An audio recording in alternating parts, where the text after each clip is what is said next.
Hey, this is Scott, and I wanted to talk about the spring equinox, what I call Ostara in my tradition. The spring equinox, also known as the vernal equinox, is the one of 2 days in a year when the day and night are approximately equal in length, roughly. The spring equinox occurs around March 20th or 21st in the northern hemisphere, and we also have an autumn equinox around September 22nd or 23rd. I mentioned both because the word equinox comes from the Latin word for equal, equus, I think I'm pronouncing that correctly, and night or nox. The spring equinox marks the beginning of spring in the northern hemisphere, and this is because the Earth, we have the axis and the axial tilt, and it's tilted at about 23.5 degrees, which means on the equinoxes, as the sun crosses the equator, in both the northern and southern hemisphere, we're receiving roughly the equal amount of sunlight, although this would mark the beginning of the autumn tide in the southern hemisphere. The spring equinox is a time of celebration in many cultures. It's a time to welcome the return of warmer weather and longer days. And many people will celebrate the spring equinox, by planting seeds or painting eggs or going for walks in nature. Some may attend special events like the one I'm hosting at the UU Church of the Verdugo Hills over here in Montrose, Glendale. You will notice that I use the word Ostara, and I call it Ostara the spring equinox. And this is because in my tradition, we're pagan, and it's animistic. It's an approach to nature, meaning that it is animated or alive. Nature is animated and alive, right? It's having soul. It's deserving of recognition of its own divinity, its own sacredness.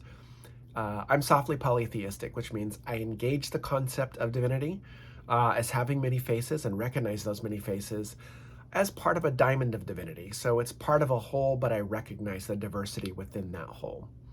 Ostara is a time to call the elements, invoke the spirit of nature, engage in the divine through its faces as it's presented at the time, and we're choosing to celebrate it with a goddess and a god who hold the polarities of this dance of nature blooming.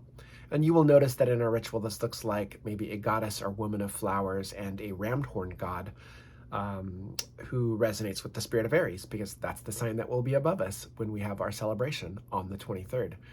Ostara is sometimes called Yoster. It's spelt E-O-S-T-R, and some people will say Eoster. I say Yoster. Yoster is revered as part of a complex of deity at this time.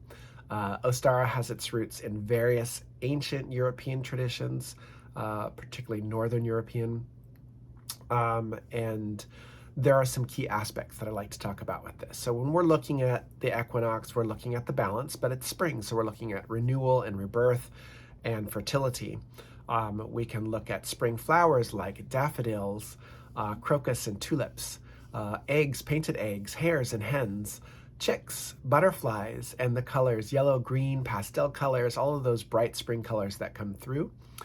You might see celebrations of decorating eggs or planting seeds, a lot of outdoor activity, because when the weather's good and it's in full bloom, barring those with allergies, we probably want to be outside for that.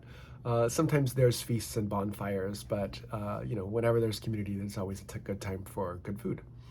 Ostara shares some symbols with the traditions of Easter, so you might see some similarities to the Christian holiday or the resurrection of the Christ. Eggs represent that new life and rebirth in both celebrations, and rabbits can also be in there. You'll see those associated with maybe the Germanic goddess of spring, Yoster, or that northern goddess, excuse me. And sometimes we equate Yoster with Easter. Our gathering will often a pagan-themed circle of contemplative ritual magic. I use magic spelt with a K. You'll see that in my writing, and that's to distinguish it from the stagecraft of things. We do our work in a circle. This creates a sacred vessel for what we're doing, calling in the most harmonized energies for what we are looking for. We are turning the wheel of the year in our celebration. And what that means is that we're recognizing that the spring equinox, like all of these holidays, that we recognize in neo-paganism, this modern paganism, the equinoxes and solstices and the days in between, that this is a time of changing seasons and tides. And by celebrating a ritual at this time, we're helping to turn the wheel. We're placing our hands on one of those spokes, and through ritual and magic and contemplative practice or song and dance or whatever it is that we're doing, we're helping to move this so that we're in harmony with the sacredness of nature. You will witness this ritual. You'll be asked if you feel called to hum some sounds, to engage in the work by saying blessed be as we do it.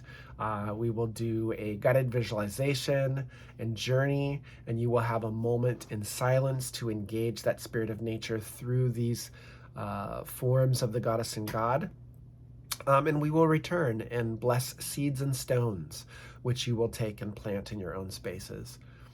After the ritual, our Ostara Spring Equinox, we will have some time for community and talking, of sharing over tea and snacks, as our ritual is after lunch, but before dinner it will be light. And that's pretty much the summation of what we'll be doing for our ritual. I hope this finds you well and that this video was informative for you. Once again, my name is Scott Smith.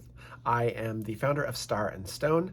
That was previously Temple Los Angeles. We had a change in business in 2021. And I'm a minister in the Temple of Witchcraft, and this is part of my offering these rituals through the Temple of Witchcraft and our Wheel of the Year in our area, in hopes that we can turn the wheel together. My contact information is in the notes of the video. If you wish to reach out to me, you can find me there. I send you blessings. Blessed be, blessed be, blessed be, and thank you for watching.